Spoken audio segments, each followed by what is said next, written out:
கர்த்தருடைய பரிசுத்த நாமத்திற்கு மகிமை உண்டாவதாக. நம்முடைய வெளியேற பெற்ற பிரென்னாம் குடும்பத்திலே வாழ்ந்து கொண்டிருக்கின்ற அன்பு முத்துக்கள் உயரங்கள் ஆகிய அன்பு சகோதர சகோதரிகளுக்கு அன்பின் காலை வணக்கங்கள். இந்த காலை வேளையிலே மறுபடியுமாக தேவன் உங்களிடத்திலே ஒரு சிறு பதிவை பகிர்ந்து கொள்ள தேவன் எனக்கு ஒரு நேரத்தை கொடுத்திருக்கிறார். அதற்காய் நான் தேவனுக்கு நன்றி சொல்கிறேன். இன்றைக்கு நாம் தெரிந்து கொள்ளப்பட்ட வேத பகுதி 1 கொரிந்தியர் 11ஆம் அதிகாரம் 23 முதல் 26 வரைக்கும் நான் வாசிக்கின்றேன். 1 கொரிந்தியர் 11ஆம் அதிகாரம் 23 முதல் 26 வரைக்கும் வாசிக்கின்றேன். நான் உங்களுக்கு ஒப்புவித்ததை கர்த்தரிடத்தில் பெற்றுக்கொண்டேன்.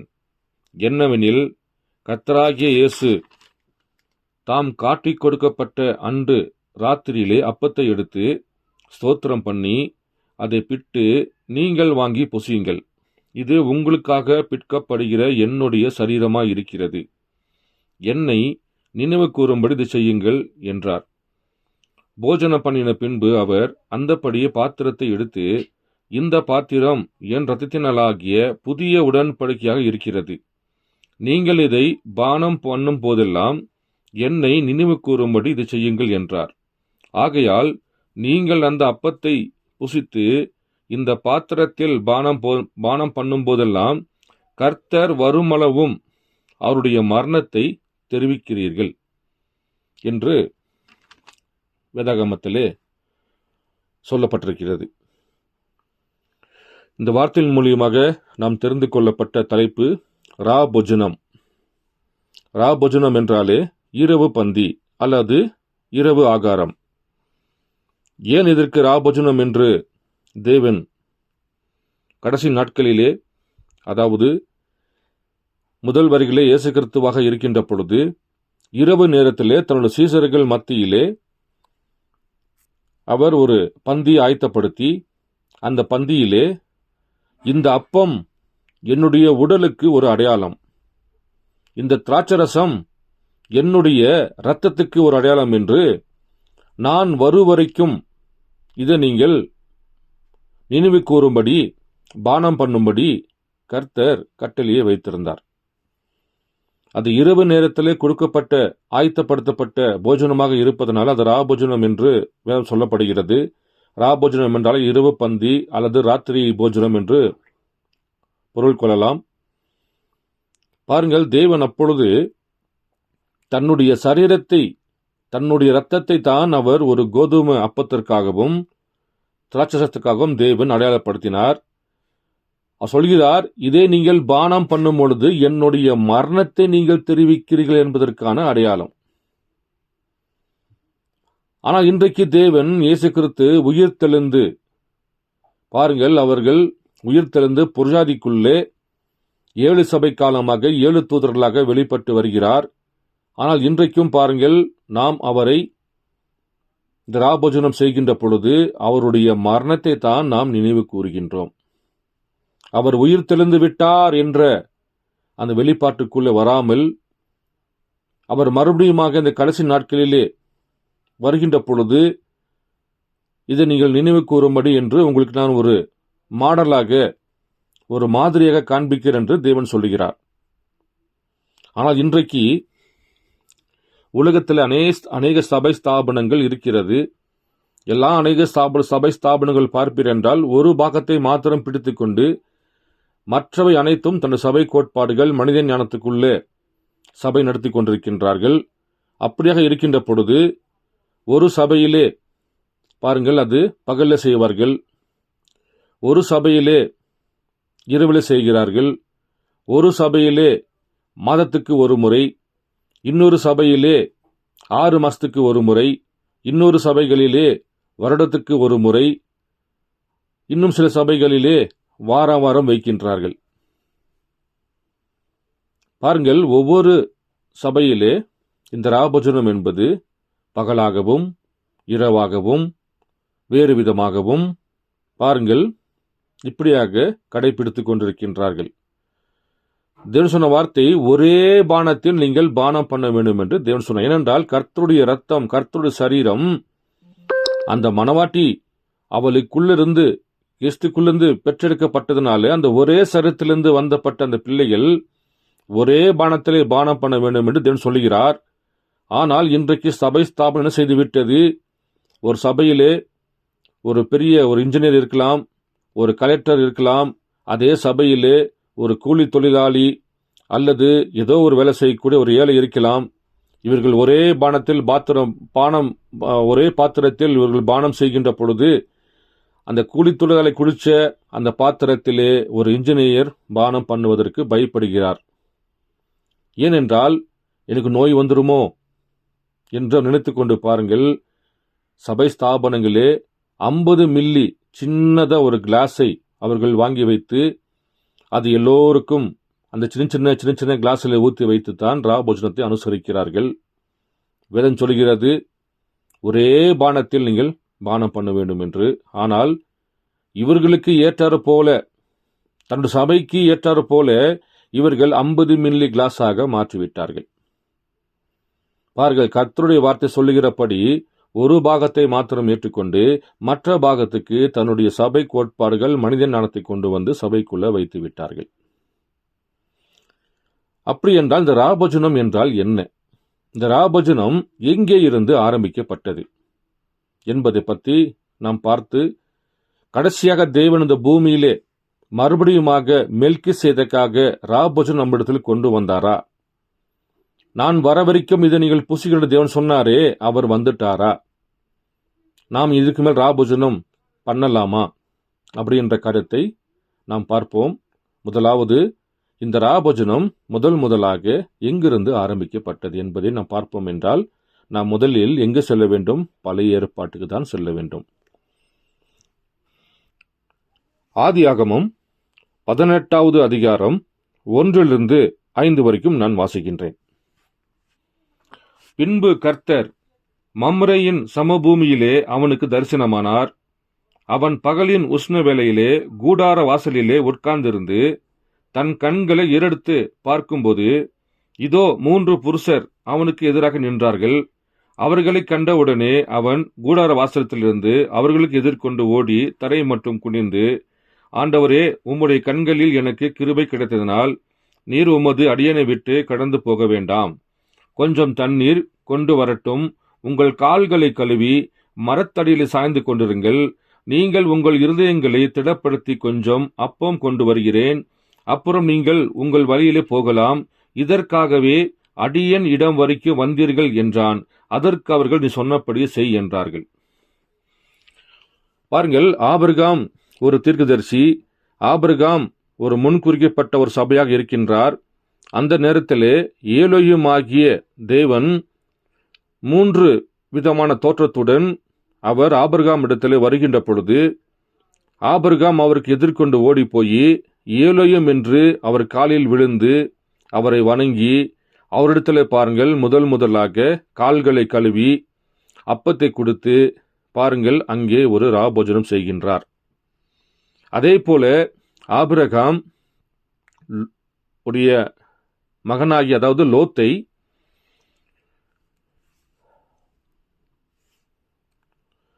சில ராஜாக்கள் அவரை சிறைப்படுத்தி கொண்டு செல்கின்ற பொழுது, அந்த போரிட்டு பிறகு அவர் மறுபடியும் வருகின்ற பொழுது வழியிலே அவர் மெல்கிசேதேக்கு, சாலோமனின் ராஜாவாகிய அவருக்கு தசமபாகங்களை செலுத்தி தருகின்ற பொழுது, அங்கே அவர்கள் பார்ப்பீர் என்றால் ஒரு ராபோ செய்து கொண்டார்கள்.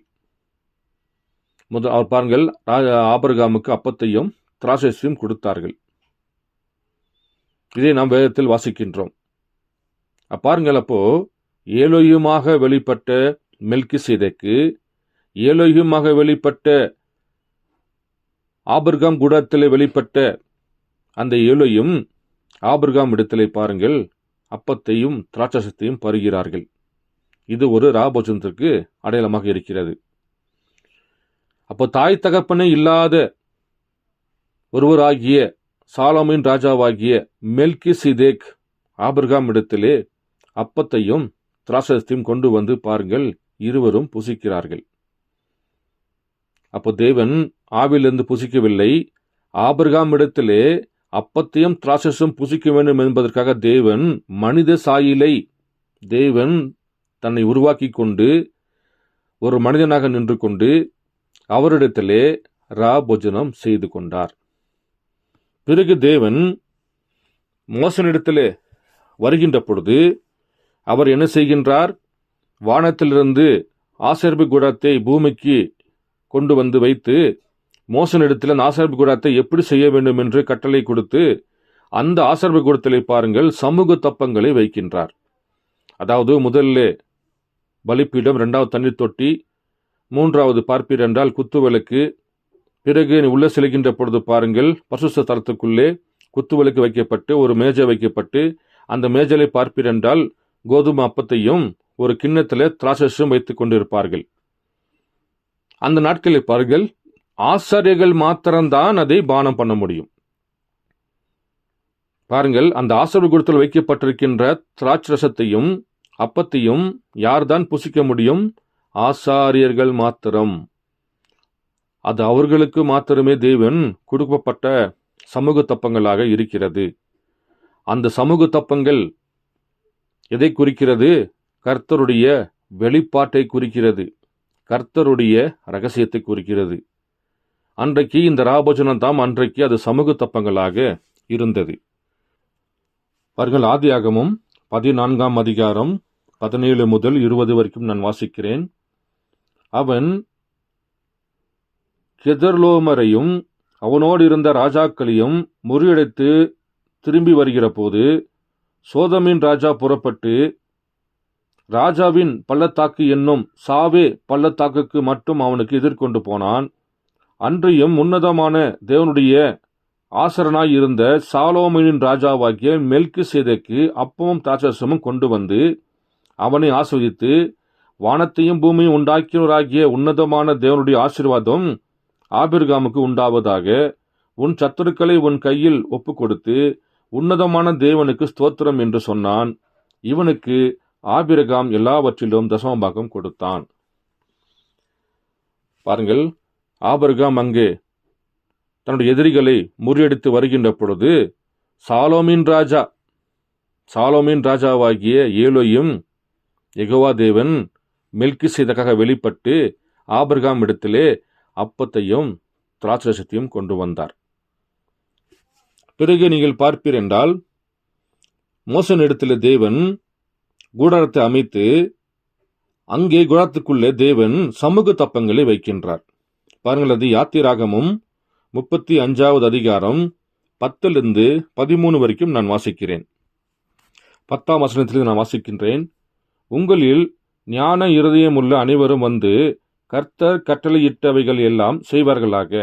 வாசஸ்தலத்தையும் அதன் கூடாரத்தையும் அதன் மூடியையும் அதன் கொக்கிகளையும் அதன் பலகைகளையும் அதன் தாழ்பாலைகளையும் அதன் தூண்களையும் அதன் பாதங்களையும் பெட்டியையும் அதன் தண்டுகளையும் கிருபாசனத்தையும் மறைவின் திரைசீலையும் மேஜையையும் அதன் தண்டுகளையும் அதன் சகல பனிமூட்டங்களையும் சமூக தப்பங்களையும் வெளிச்சம் கொடுக்கும் குத்து விளக்குகளையும் அதன் கருவிகளையும் அதன் அகல்களையும் வெளிச்சத்துக்கு எண்ணெயையும். இப்படியாக பாருங்கள், அந்த ஆசரிப்பு கூடாரத்திலே தேவன் சொன்னது போலவே மோசன் மூலியமாக ஒரு கூடாரம் அமைத்து அங்கே சமூக தப்பங்களாக இந்த அப்பத்தையும் அங்கே திராட்சசமாகிய ஒரு கிண்ணத்தையும் அங்கே வைக்கப்படுகிறது. இது எதற்காக? பழைய ஏற்பாட்டிலே தேவன் ஆசாரியர்கள் மூலியமாகத்தான் தேவன் தன் ஜனங்களுக்கு வார்த்தையை போதித்துக் கொண்டிருந்தார். அப்போ இந்த சமூக தப்பங்கள் என்பது என்ன? அது கர்த்தருடைய அப்பம், அது கர்த்தருடைய வார்த்தையாக இருக்கிறது. பழைய ஏற்பாட்டின் நாட்களிலே ஆசாரியர்கள் மாத்திரமே இந்த சமூக தப்பங்களை புசித்தார்கள். ஏனென்றால் கர்த்தருடைய ரகசியம் அவர்களுக்கு மாத்திரமே அருளப்பட்டது. அவர் மாத்திரமே மகா பரிசுத்த ஸ்தலத்துக்குள்ளே உள்ள சென்று கர்த்தரிடத்திலே அவர்கள் ஆராதனை காண்பித்து பின்பு வெளியே வந்து ஜனங்களுக்கு கர்த்தர் உரைக்கப்பட்ட வார்த்தையை வெளிப்படுத்தி காண்பிப்பார்கள். அப்படி காண்பிக்கின்ற பொழுது அவர்களுக்கு அங்கே சமூக தப்பங்களாக தேவன் அதை வெளிப்படுத்தி காண்பிக்கின்றார். பிறகு அதே தேவன் மறுபடியுமாக முதல் வரியிலே இயேசு கிறிஸ்துவாக வெளிப்படுகின்ற பொழுது மெல்கிசேதேக்காக மறுபடியுமாக பாருங்கள், இயேசு கிறிஸ்துவாக தேவன் மெல்கிசேதேக்காக அப்பத்தையும் ராபோஜனத்தையும் கொண்டு வந்து தன்னுடைய சீடர்களாகிய அப்போஸ்தலரிடத்திலே அதை பானம் பண்ண செய்கின்றார். பாருங்கள், எபிரியர் 6 அதிகாரம் 20 வசனத்தை வாசிக்கின்றேன். நமக்கு முன்னோடிவனராகிய இயேசு மெல்கிசேதேக்கின் முறைமையின்படி நித்திய பிரதான ஆசாரியாய் நமக்காக அந்த திரைக்குள் பிரவேசித்திருக்கின்றார். பாருங்கள், மறுபடியுமாக ஒரு மெல்கிசேதேக்கு 12 கோத்திரங்களுக்கு மத்தியிலே மறுபடியுமாக ஒரு அப்பத்தையும் திராட்சத்தையும் தேவன் கொண்டு வந்து அங்கு வைக்கின்றார். அப்படி வைக்கின்ற பொழுது தேவன் சொல்லுகிறார், இந்த அப்பம் என்னுடைய வார்த்தைக்கு அடையாளம், இந்த திராட்சரசம் என்னுடைய இரத்தமாகிய ஜீவனுக்கு அடையாளம் என்று தேவன் அவர்களுக்கு முன்பாக, நான் வருவரைக்கும் இதை நீங்கள் புசிக்க வேண்டும் என்று உங்களுக்கு நான் ஒரு மாதிரியை காண்பிக்கிறேன் என்று தேவன் சொல்லுகிறார். அப்படி என்றால் இந்த ராபோஜனம் கோதுமை மணி எதற்கு அடையாளம், இரத்தம் என்பது எதற்கு அடையாளம்? இன்றைக்கு இருக்கிற சபை ஸ்தாபனங்கள் மூலியமாக கடையில் விற்கப்பட்டவர்கள் அப்பங்களை வாங்கி செய்கிறார்கள். அது மாத்திரமல்ல, திராட்சை பழங்களை ஜூஸாக அடித்து உடனடியாக அதை பருகிறார்கள். சில பேர் இரவு, சில பேர் பகலில் செய்கின்றார்கள். இரவு பந்தி என்றாலே பாருங்கள், அது கர்த்தருடைய பந்தியாக இருக்கிறது. இன்றைக்கு இரவு பந்தி என்பது என்ன? இதோ நடு ராத்திரியிலே ஒரு சத்தம். 10 கன்னி இருக்கிறார்கள், 5 கன்னி தீவெட்டியை பிடித்து கொண்டிருக்கிறார்கள். அந்த 5 கன்னிகள் இடத்திலுமே தேவன் தன்னுடைய ராபோஜனத்தை பகிர்ந்து கொள்கிறார். அப்படி என்றால் இந்த ராபோஜனத்தின் முதல் விதமான காரியம் என்ன என்பதை பற்றி நான் உங்களுக்கு வாசிக்கின்றேன். யோவான் 6 அதிகாரம் 47 முதல் 57 வரைக்கும் நான் வாசிக்கிறேன். இந்த ராபோஜனம் என்றால் என்ன? இந்த அப்பம் எதற்கு அடையாளம், இரத்தம் எதற்கு அடையாளம் என்று உங்களுக்கு நான் கொஞ்சம் வாசித்து காண்பிக்கின்றேன். என்னிடத்தில் விசுவாசமாக இருக்கிறவனுக்கு நித்திய ஜீவன் உண்டு. மெய்யாகவே மெய்யாகவே உங்களுக்கு சொல்கிறேன், ஜீவ அப்பம் நானே. உங்கள் பிதாக்கள் வனாந்தரத்திலே மன்னாவை புசித்திருந்தோம், மரித்தார்கள். இதிலே புசிக்கிறவன் மறியாமலும் இருக்கும்படி வானத்தில் இறங்கி வருகிற அப்பம் இதுவே. நானே வானத்தில் இறங்கி வந்த ஜீவ அப்பம். இந்த அப்பத்தை புசிக்கிறவன் என்றைக்கும் பிழைப்பான். நான் கொடுக்கும் அப்பம் உலகத்தின் ஜீவனுக்காக நான் கொடுக்கும் என் மாம்சமே என்றார். அப்பொழுது யூதர்கள், இவன் தன்னுடைய மாம்சத்தை எப்படி நமக்கு புசி கொடுப்பான் என்று தங்களுக்குள்ளே வாக்குவாதம் பண்ணினார்கள். அதற்கு இயேசு அவர்கள் நோக்கி, நீங்கள் மனுஷகுமாரனுடைய மாம்சத்தை புசியாமலும் அவருடைய இரத்தத்தில் பானம் பண்ணாமலும் இருந்தால் உங்களுக்கு ஜீவன் இல்லை என்று மெய்யாகவே மெய்யாகவே உங்களுக்கு சொல்கிறேன். என் மாம்சத்தை புசித்து என் இரத்தத்தை பானம் பண்ணுகிறவனுக்கு நித்திய ஜீவன் உண்டு. நான் அவனை கடைசி நாளில் எழுப்புவேன். என் மாம்சம் மெய்யான போஜனமாயிருக்கிறது, என் இரத்தம் மெய்யான பானமாக இருக்கிறது. என் மாம்சத்தை புசித்து என் இரத்தத்தை பானம் பண்ணுகிறவன் என்னில் நிலைத்திருக்கின்றான், நானும் அவனிலே நிலைத்திருக்கின்றேன்.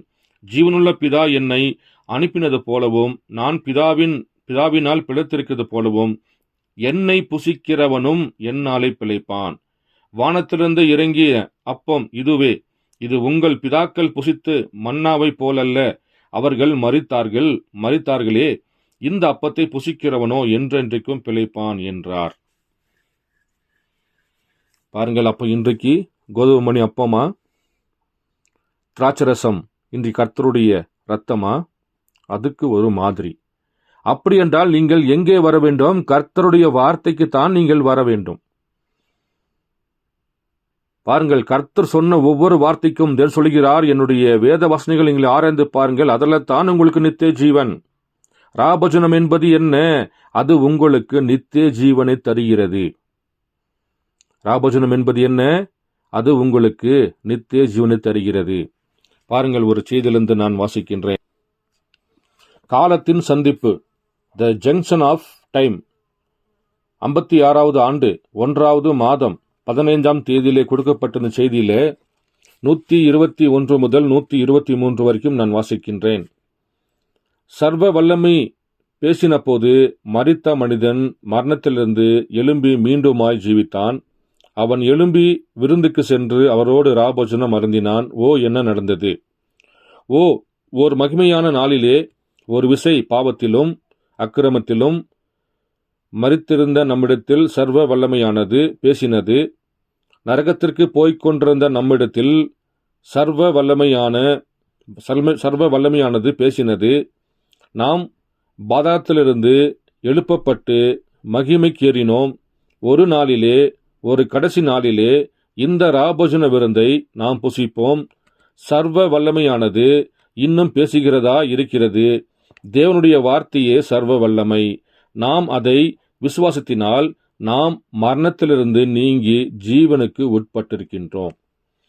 பாருங்கள், என் உடல் ரத்தத்தை நீங்கள் பானம் பண்ணுங்கள், அப்பொழுது உங்களுக்கு நித்திய ஜீவனு தேவன் சொல்லுகிறார். கோதுமை மணி அப்பம் அல்ல, திராட்சரசம் அல்ல.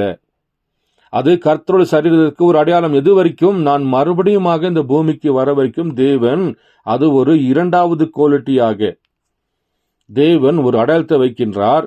ஆனால் இன்றைக்கு பாருங்கள், அந்த அடையாளம் எதை குறிக்கிறது? கர்த்தருடைய மரணத்தை குறிக்கின்றது. அப்ப இது எது வரைக்கும்? கர்த்தர் மறுபடியுமாக பூமிக்கு வர வரைக்கும். அப்ப இந்த பூமிக்கு வர வரைக்கும் கர்த்தர் சொல்லப்பட்ட காரியங்கள் இன்றைக்கு நிறைவேறிவிட்டதா என்று நாம் பார்ப்போம் என்றால், இன்றைக்கு நீங்கள் வெளிப்படுத்தல் புஸ்தகம் 3ஆம் அதிகாரம் 20வது வசனத்தின்படி நாம் எங்கே இருக்கின்றோம்? பாருங்கள், 20வது வசனம். இதோ வாசற்படியிலே நின்று தட்டுகிறேன். ஒருவன் என் சத்தத்தை கேட்டு கதவை திறந்தால் அவனிடத்தில் நான் பிரவேசித்து அவனோடு போஜனம் பண்ணுவேன், அவனும் என்னோடு போஜனம் பண்ணுவான். எங்க வராருங்க? லவோதிக்கா சபையுடைய தூதனுக்கு சொல்கின்ற பொழுது, லவோதிக்கா சபையில ஒரு தூதன் கதவை தட்டுகிறார். யாரு கதவை தட்டுனது? பிரண்ணாம் தான் தூதனாக லவோதிக்கா சபையின் காலத்திலே தூதனாக நின்று கொண்டு லவோதிக்காவுடைய சபையை கதவை தட்டுகிறார். எதற்காக? உன்னிடத்தில் மறுபடியுமாக இயேசு கிறிஸ்துவாக அப்போஸ்தலரிடத்திலே நான் வரவரைக்கும் இதை நீங்கள் செகண்ட் குவாலிட்டியாக, ஒரு மாதிரியாக நீங்கள் இந்த கோதுமை மணி அப்பத்தையும் திராட்சரசத்தை நீங்கள் பருகுங்கள், இது ஒரு அடையாளம். ஆனால் மறுபடியுமாக நான் உங்களிடத்தில் வருகின்ற பொழுது பாருங்கள், மறுபடியுமாக தேவன் ஒரிஜினல் வார்த்தையை தேவன் கொண்டு வருகிறார். லவோதிக்கா சபையோ கதவை சாத்திவிட்டது. லவோதிக்கா சபையுடைய கதவு என்பது என்ன? அவர் லவோதிக்கா சபையின் கதவை தட்டுகிறார். உள்ளே இருக்கிற கர்த்தருடைய பிள்ளைகளுடைய இருதயத்தை தேவன் தட்டுகிறார். விசுவாசிகளை தட்டுகிறார். ஒவ்வொரு போதகருடைய இருதயத்தின் கதவை தட்டுகிறார். எதற்காக? நான் வந்துவிட்டேன், என்னிடத்தில் வார்த்தை என சொல்லக்கூடிய நித்திய ஜீவனை பெற்றுக்கொள்ளக்கூடிய வார்த்தையை நான் உனக்கு பரிமாறுகிறேன். ஆதியாமத்திலிருந்து வெளிப்படுத்தல் வரைக்கும் விடப்பட்ட அனைத்து விதமான வார்த்தைகளையும், நித்திய ஜீவன் தருகிற வார்த்தைகளையும் நான் உனக்கு வெளிப்படுத்தி காண்பிக்கிறேன் என்று லவோதிக்கா சபையின் கதவை தட்டுகிறார். ஒருவனும் கதவை திறக்கவில்லை. பாருங்கள், அவர் அங்கு தட்டி கொண்டே இருந்தார். ஒருவனும் கதவை திறக்கவில்லை. எதற்காக வந்தார் அவர்? நம்மிடத்தில் அவர் ராபோஜனம் செய்ய வந்தார். எப்போ வந்தார்? லவோதிக்கா சபைக்கு வந்தார். ஆனால் இன்றைக்கும் அதை தெரியாமல் ஜனங்கள் செகண்ட் குவாலிட்டி ஆகிய கோதுமை அப்பத்தையும் திராட்சரசத்தையும் எடுத்துக்கொண்டு கர்த்தருடைய மரணத்தை தான் அவர்கள் தெரிவித்துக் கொண்டிருக்கிறார்கள். கர்த்தர் நான் மரித்து உயிர்த்தெழுந்து மேலே சென்றால் தான் வேறொரு தேற்றரவாளனை பூமிக்கு அனுப்புவேன். அவர்கள் அந்த 7 தூதர்களாக பாருங்கள். தேவன் 7 சபை காலத்துக்கு தேவன் உயிர்த்தெழுந்த வல்லமையோடு தேவன் வந்து கொண்டிருக்கின்றார். சபை ஸ்தாபனங்கள் என்ன செய்து கொண்டிருக்கின்றது? அவருடைய மரணத்தை தெரிவித்துக் கொண்டிருக்கின்றது. அவரோ உயிர்த்தெழுந்து 2ஆம் வருகையிலே லவோதிக்கா சபையினுடைய கதவை தட்டிக்கொண்டு தன்னுடைய வெளியேறப்பட்ட ராபோஜனத்தை, நித்திய ஜீவன் வார்த்தையை சபை மக்களுக்கு ஆதியாமத்திலிருந்து வெளிப்படுத்தல் வரைக்கும் போதித்துக் கொண்டு சென்று விட்டார். இன்றும் இவர்கள் என்ன செய்து கொண்டிருக்கின்றார்கள்? அவருடைய மரணத்தை தான் அவர்கள் தெரிவித்துக் கொண்டிருக்கின்றார்கள். அப்ப இந்த வார்த்தை யாருக்கு செல்லும்? இந்த சமூக தப்பங்கள் இன்றைக்கு யார் அதை பெற்றுக்கொள்வார்கள்? லவோதிகா சபை தான் கதவை திறக்கவில்லையே, கதவை தட்டினாரே, கதவு திறக்கவில்லையே. அப்ப சமூக தப்பங்கள் யாருக்கு? கர்த்தர் கொண்டு வந்த ராபோஜனமாகிய மெல்கிசேதேக்காக இன்றைக்கு வெளிப்பட்ட பிரண்ணாம் மெல்கிசேதேக்காக அப்பத்தையும் திராட்சையும் கொண்டு வந்தார். எங்கு கொண்டு வந்தார்? லவோதிகா சபைக்கு கொண்டு வந்தார். கதவை தட்டுகிறார், ஒருவனும் கதவை திறக்கவில்லை. அப்ப இந்த ராபோஜனம் யாருக்கு? இந்த சமூக தப்பங்கள் யாருக்கு? பாருங்கள், நாம் இன்று எங்கே நின்று கொண்டிருக்கின்றோம்? அன்பு சகோதர சகோதரிகளே, உங்க சபையில் நீங்கள் இரவிலையோ பகலியோ எப்போவோ நீங்கள் ராபோஜனம் பண்ணி கொண்டிருக்கின்றீர்கள்.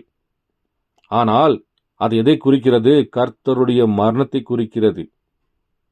அவரோ உயிர்த்தெழுந்து இரண்டாம் வருகையிலே லவோதிகா சபை கதவை தட்டி கொண்டு, ஒருவன் கதவை திறந்தால் அவனிடத்தில் நான் ராபோஜனம் பண்ணுவேன் என்று தேவன் லவோதிகா சபை கதவை தட்டி கொண்டிருக்கின்றார். ஒருவரும் கதவை திறக்கவில்லை.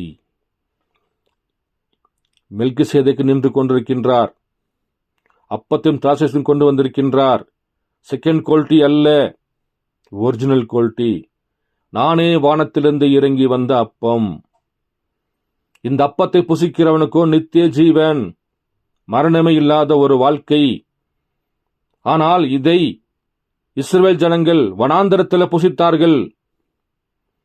அதிசயத்தை பார்த்தார்கள், அற்புதத்தை பார்த்தார்கள். செங்கடலை பிளக்க வைத்து தேவன் கொண்டு வந்து பகலிலே மேகஸ்தம்பமாகவும் இரவில் அக்னி ஸ்தம்பமாக தேவன் வழிநடத்திக் கொண்டு வந்தார். ஆனால் கர்த்தர் யார் என்பது அறிந்து கொள்ளாமல் அவர்கள் முறுமுறுத்து வணங்கா கழுத்துள்ள ஜனங்களாக நின்று கொண்டு கர்த்தரால் கொடுக்கப்பட்ட அந்த நித்திய ஜீவன வார்த்தை அவர்கள் இழந்து போய் பாலைவனத்தில் மரித்து போனார்கள். இன்றைக்கும் பார், அதே தான் இன்றைக்கும். கர்த்தர் அதே மேகஸ்தம்பத்தோடும் அக்னி ஸ்தம்பத்தோடும் இந்த கடைசி நாட்களில் நின்று கொண்டு, பிரண்ணாமுடைய தலைக்கு மேல் அக்னி ஸ்தம்பத்தை நின்று கொண்டு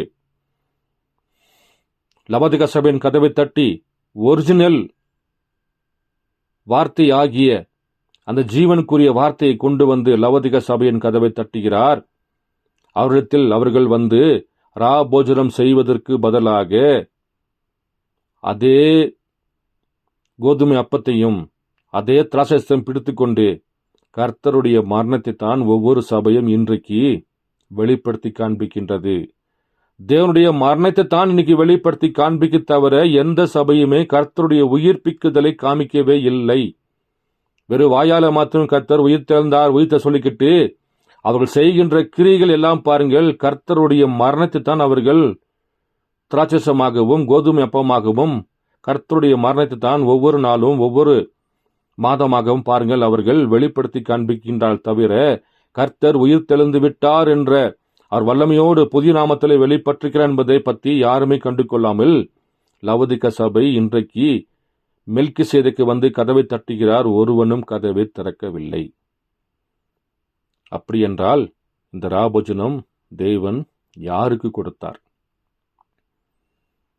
எப்படி இந்த ஜனங்கள் கடைசி நாட்களில் ராபோஜனத்தை பெற்றுக்கொண்டார்கள்? ஏன் சொல்கிறார்? மரித்தவன் பிழைப்பான், உயிரோடு இருக்கிறவன் மறியாமல் இருப்பான். இதனாலே கர்த்தருடைய வார்த்தையினாலே. என்னோட ரத்தத்தையும் என்னோட உடலையும் பானம் பண்ணுங்கள். கர்த்தர் ரத்தம் என்பது கர்த்தர் உடல் என்பது என்ன? யோவான் 1ஆம் அதிகாரம், ஆதியிலே வார்த்தை இருந்தது, அந்த வார்த்தை தேவனாக இருந்தது, அந்த வார்த்தை மாம்சமாகி இயேசு கிறிஸ்துவுடைய சரீரமாக வார்த்தையாக மாறிவிட்டது. அப்போ வார்த்தை தான் இன்றைக்கு இயேசு கிறிஸ்துவின் சரீரம். அந்த வார்த்தைக்கு தான் நீங்கள் வந்து என் வேத வார்த்தைகளை நீங்கள் ஆராய்ந்து பாருங்கள், அதில் தான் உங்களுக்கு நித்திய ஜீவன் என்று தேவன் சொல்லுகிறார். அப்போ இன்றைக்கு லவோதிகா சபை எங்கே நிற்கிறது? கர்த்தருடைய வார்த்தை விசுவாசிக்காமல் அவருடைய மரணத்தை தான் தெரிவித்துக் கொண்டிருக்கின்றது. இன்னும் கிறிஸ்து வரவில்லை, இன்னும் கிறிஸ்து உயிர் தள்ளவில்லை என்று அந்த மரணத்தின் அடையாளமாகிய அந்த அப்பத்தையும் திராட்சையையும் பாருங்கள், இன்றும் அவர்கள் பானம் பண்ணி கொண்டிருக்கிறார்கள். தேவன் எப்படி அப்போஸ்தலர் இடத்துல இரவு பந்தியாக தேவன் அவர்களுக்கு ஒரு வெளிப்பாட்டை கொடுத்து அங்கு ராபோஜனம் செய்து கொண்டாரோ, அதே போல அந்த கடைசி தேவன் இரவு திருடன் வருகிற மாதிரி நடு ராத்திரியில ஒரு சத்தம், தான் முன் குறிக்கப்பட்ட பிள்ளைகளுக்கு தேவன் தன்னுடைய ராபோஜனத்தை கொடுத்து தேவன் அவர்களை மரணத்திலிருந்து நித்திய ஜீவனுக்கு கொண்டு செல்வதே ராபோஜனம். அது கோதுமணி அப்பம் அல்ல, அது திராட்சை ரசம் அல்ல, அது நித்திய ஜீவன் சொல்லக்கூடிய வார்த்தை. அப்போ தேவன் நடுரசத்தமாக தேவன் வெளிப்பட்டு 5 கன்னி எண்ணெய் வைத்துக் கொண்டிருந்தார்களே, அந்த 5 கன்னியை மாத்திரம் தேவன் தன்னுடைய ராபோஜனத்தை அவர்கள் கொடுத்து மரணமே இல்லாத ஒரு வாழ்க்கையாகிய நித்திய ஜீவனை பெற்றுக்கொள்வதற்காக தேவன் நடு ராத்திரியில் வந்து தன் செய்தியை கொடுத்து தன்னுடைய பாகமாகிய மனவாட்டை மீட்டு கொண்டார். ஆனால் முன் குறிக்கப்படாத பிள்ளைகளோ கர்த்தராலே உலக தோற்றத்துக்கு முன்பாகவே பரலோகத்துக்கு அனுமதிக்காத பிள்ளைகளோ இன்றைக்கு அவரை காணாமல் மறுபடியும் என்ன செய்கிறார்கள்? கர்த்தருடைய மரணத்தை மாத்திரமே தெரிவிக்கின்றார்கள். அப்படி என்றால் இந்த ராபோஜனமாகிய அந்த வெளியேறு பெற்ற கர்த்தருடைய வார்த்தை, கர்த்தருடைய சரீரம் யாருக்கு போதிக்கப்பட்டது?